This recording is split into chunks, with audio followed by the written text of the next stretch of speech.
Okay, so this is lesson 6 for group 1, fluency with percents. Good news is most of this is just kind of what we've been doing, nothing really new at this point. Just going to be using the formula, doing a bunch of problems, nothing really to get into. So let's get started with the first problem. So Corey and Everett have collected model cars since 3rd grade. Corey has 80 model cars in his collection, which is 25% more than Everett has. How many model cars does Everett have? So right off the bat, this is something we did in the last lesson we talked about. So it says Corey has 80 model cars in his collection, which is 25% more than Everett. So go ahead and write your formula out, and you know what? Go ahead and solve it to the end. And then when you're ready, continue. Okay, so work out the problem. We use our formula. And once again, since it is more, we want to add 100%. If we did 25%, if we had the whole, we could then add it, but we can't go backwards from 80. If I did put that as 25% into, or divided that into 80, we would end up with a much larger number, and that does not make sense because Corey is supposed to have more than Everett. Anyway, so we do the division over here, move the decimal 2 places. So I guess you think about it, you move the decimal 2 places and then you just move it back, but then you also have to remember you got to move this decimal in 82 places to the right when you do your division, and you get 64. Does that make sense? Well, yes, because Corey has more, which means Everett has to have less, and 64 is less than 80. So at least it makes sense to the answer. If you have an answer that is less than 80. Okay, so let's go on with example 1, where it says 75% of students in Jesse's class are 60 inches or taller. If there are 20 students in her class, how many students are 60 inches or taller? Okay, so with this problem, so we have 75% of students in Jesse's class are 60 inches or taller. And then it says there are 20 students in her class. How many students are 60 inches or taller? So go ahead and set this problem up and then resume the video when you are ready. Okay, so for problem A, for this one we did get the whole. There are 20 students in our class, so this is just works out to be a multiplication problem. We have the whole, which is 20, and the percentage, which is 75%. We multiply it by each other, so 0.75 times 20. We get basically 1500. We move the decimal 2 places, and you get 15. Does that make sense? Yeah. 15 out of 20, that's less than the whole, 75%. That is a reasonable answer. So let's keep on moving. B. So it says Bobby wants to leave a tip for her waitress equal to 15% of her bill. Bobby's bill is $18. How much money does 15% of the bill represent? Okay, so go ahead and set that one up and solve it on your own.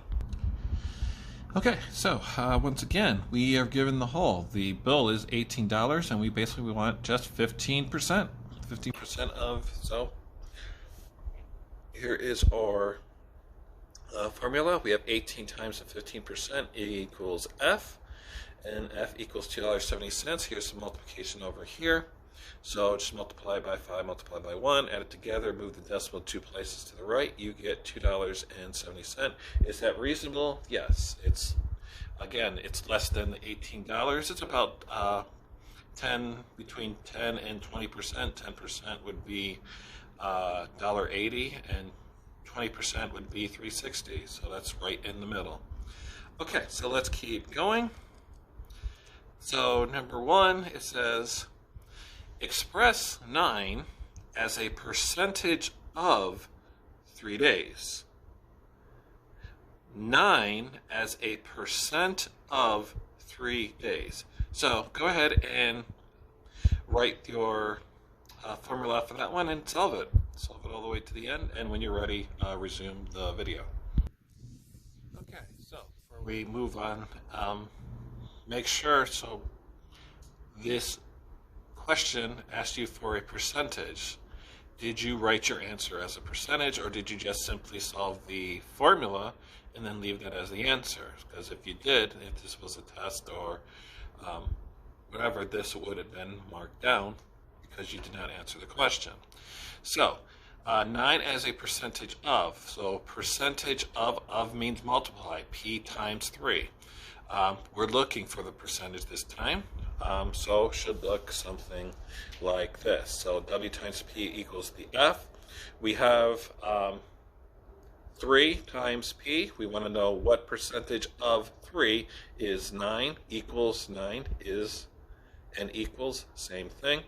So we divide by 3 on each side. You get 3. This is a pretty easy problem to work out. And that is not the answer, though. The answer would be 300%, meaning 9 is 300% of 3, and that makes sense. It's 3 times it. 100% of 3 would be 3. 200% of 3 would be 6. And so 300%, that would be basically 3 3s. It would be 9. Okay, so let's go on to number 2. This one is a little bit trickier, a little bit more to this one, but it's not too bad.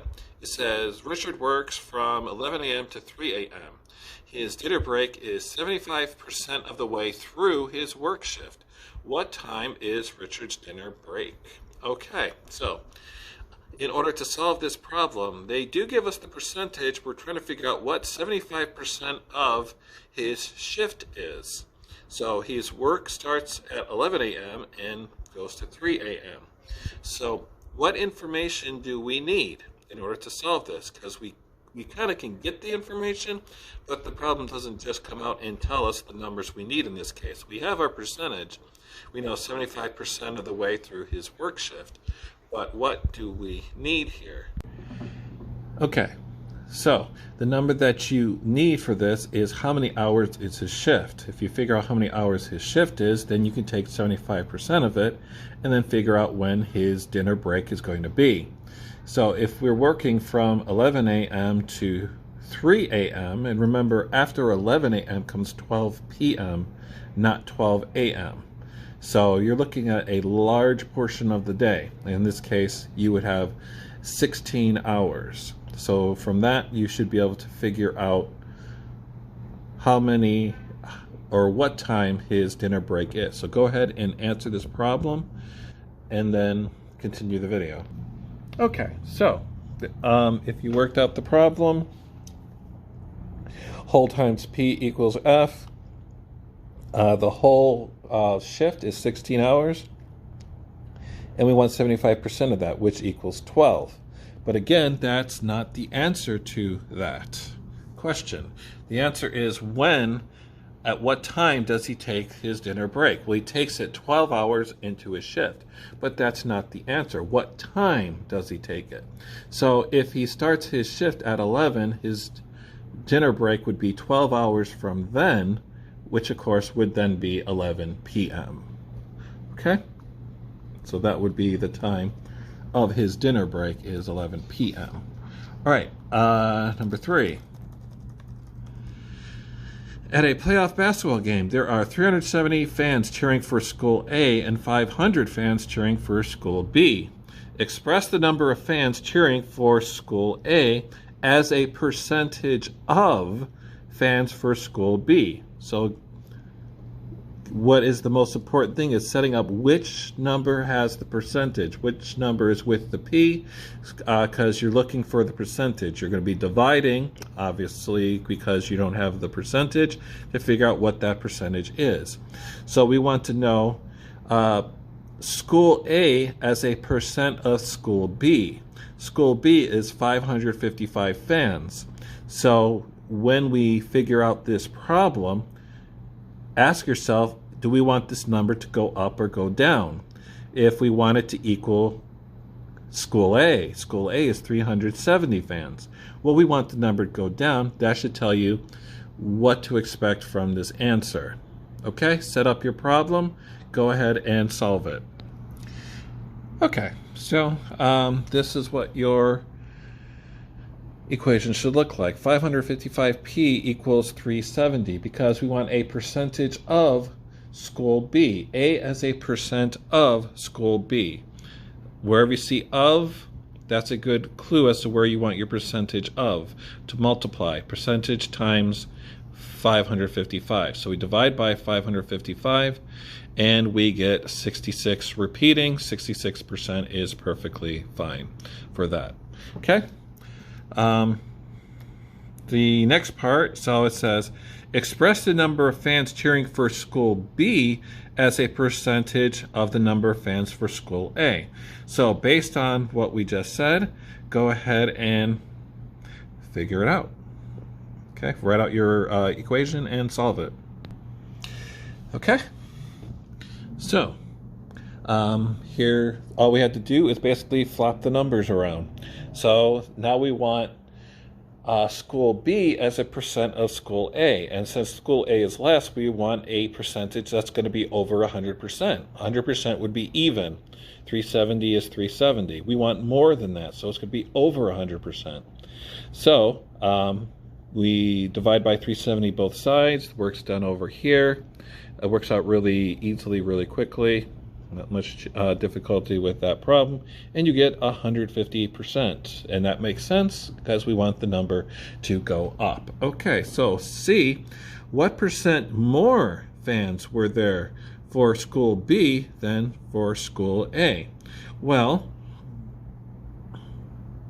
if we look at what we just did, as a percent of school A, it's 150%. So what percentage more is there?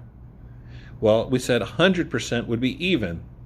So what percent more is there? Well, it's not 150% more. So this is kind of the opposite of what we've been doing with the problems with more. Is for this, it's 50% more. Because 100 would be even. 100% more would be double, and that's a little bit confusing when you talk about the percentages. But if we talk about 200% versus 100% more, that's the kind of the difference there. So for this, since it's 150% of school A, we know that is 50% more than school A. Okay, and then let's go on with the next problem.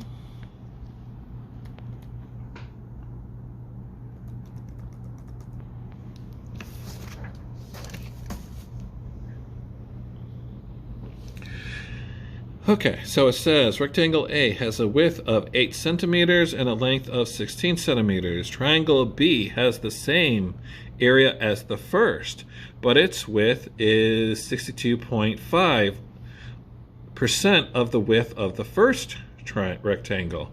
Express the length of rectangle B as a percent of the length of rectangle A. What percent more or less is the length of rectangle B than rectangle A? Okay, so for this problem, this is actually going to take us quite a few steps here. So first of all, we have the width.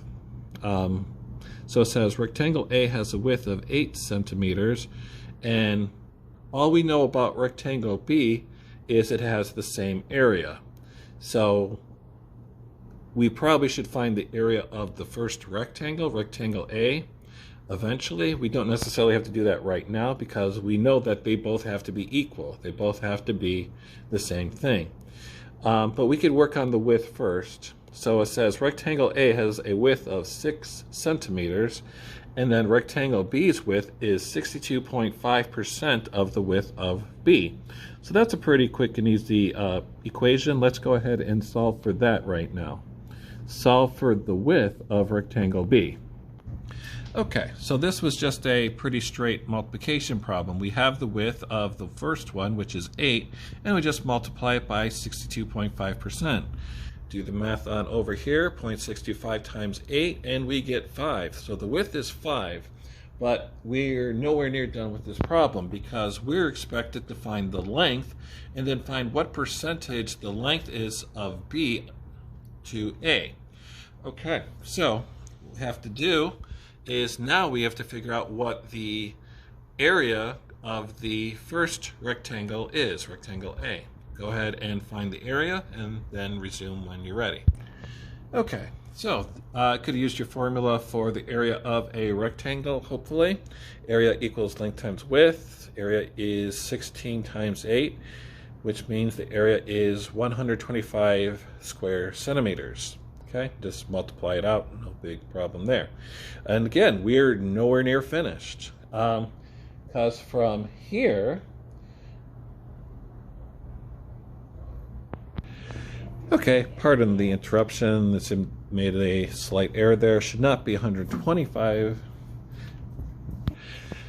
Sorry for the interruption. So as I was saying, there was a slight error. So the answer to that is not 125, it's 128 square centimeters. That would have worked out way too easily. Okay, so we have the area of the first rectangle. Now we need to find the length of the second rectangle.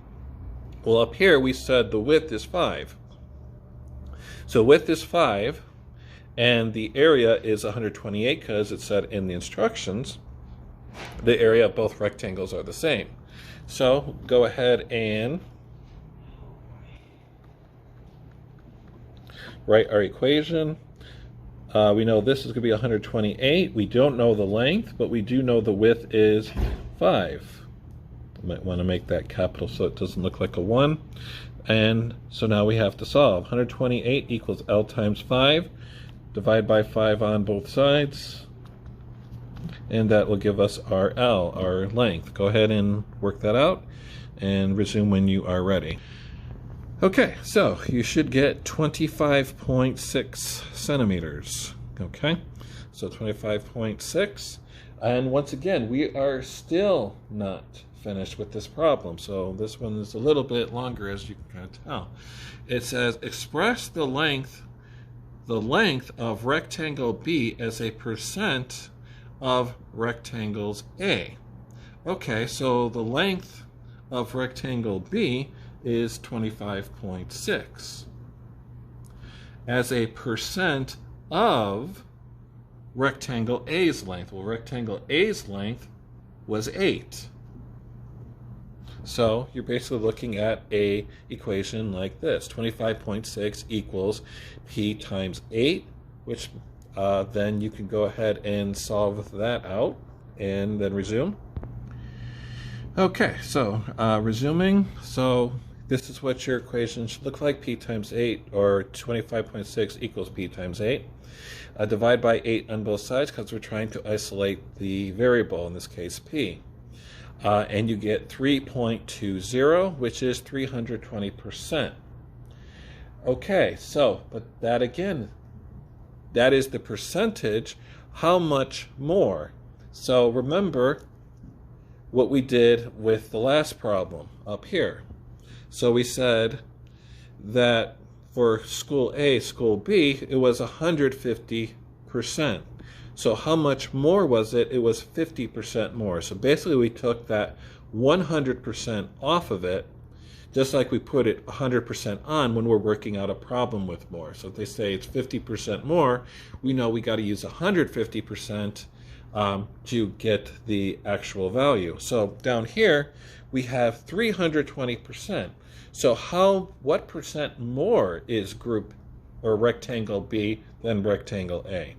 And it's the exact same idea where you just take away 100%. So we're talking about more, it's 220% more. Okay? So there's two different things. We kind of keep going back at this. There is what percent is rectangle A of rectangle B. In that case, it's 320%. If I take 8 and multiply it by 3.20, I'm going to get 25.6. But that's not the percentage more. 100%, if I had 100% of 8, that would be 8.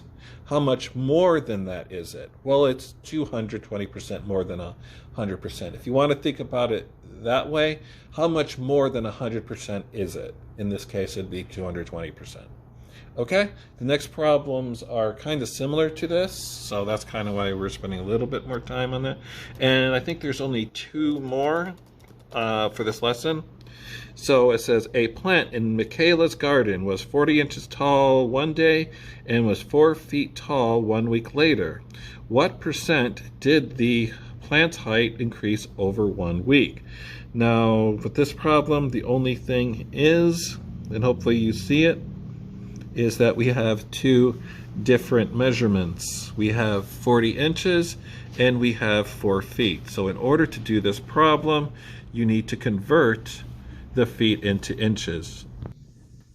Okay, so hopefully we know there's 12 inches in a foot. That means it was 48 inches tall. Now, we have a question which asks, by what percent did the plant's height increase over 1 week? So this one we could also do 2 different ways. For the first way, you could just simply set it up as it is. So we have 40 inches. We want to know what is the percentage of increase. So you would put the percentage with the number you want to increase. You figure that out. You work it out that way. Or you could figure out what the increase is and figure out what percent that is. Well, I'll show you basically both ways in a moment. But go ahead and set up your equation for this, and then we'll work those out. Okay, so let's talk about the first version. So this is where we just basically use the numbers. It's important that we use the same measurement. So we can't use 4 feet. We have to use inches and inches. So we have 40 times p equals 48. And so we divide by 40 on both sides, and you'd end up getting a 1.2, which is 120%. So again, the question asks, what percent is the increase? So remember, we talked about increase is what percentage over 100%. And hopefully, since we see that it's 120%, the increase would be 20%. Increase. Now, the other version of this is to figure out what is the increase. So if we started at 40 and we ended up at 48, how much did that plant grow? The increase was, it's not 48, it's 8. And so you could go ahead and do it this way as well. So 40 times p equals 8. 8 is the increase. So what percentage, the percentage of increase, if we take 40, which is our whole, and multiply it times the percentage of increase, whatever that is, 20%, we should get the amount of the increase. And that's what we got, which is 8. 8 is the amount of the increase. So the amount of increase will get us the percentage of the increase. This one basically just tells us what percent 48 is of 40. So 48 is 120% of 40, but how much is the increase? So 2 different ways to consider. You can use the amount of the increase to get the percentage of increase, or you could just use the regular number, the whole number, 48, the height, to figure out what percent it is of the smaller plant, or a week ago. Okay, let's keep going. I believe this is the last one here. So it says, I think this one's a little bit easier. It says, Lauren must obtain a minimum number of signatures on a petition before it can be submitted. She was able to obtain 670 signatures, which is 40% more than she needs. It's 40% more than what she needs. How many signatures did she need? It says does she need, but did she need? She's got way over that amount. So we have to go figure out what is the number of signatures she needed for this petition. She has 672. This is 40% more than what she needs. So go ahead and set up your equation and solve it.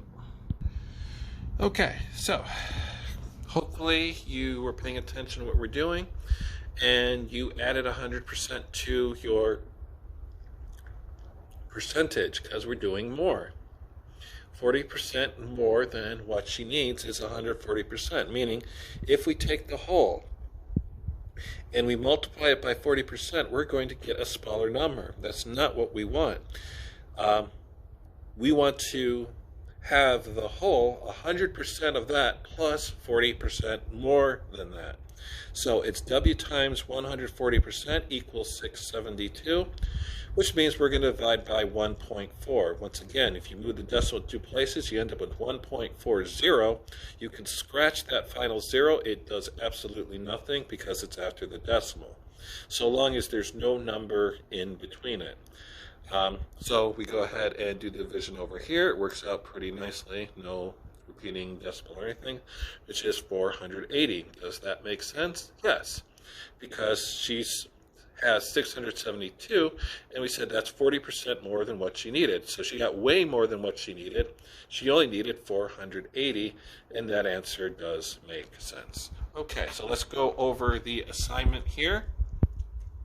We have our problem set, and again, it's just a lot of the same equation, the same formula, just basically reading the problems carefully and writing out your formula and then solving. So this one goes on for a little while, but you do have 2 days to do it. There are 16 problems.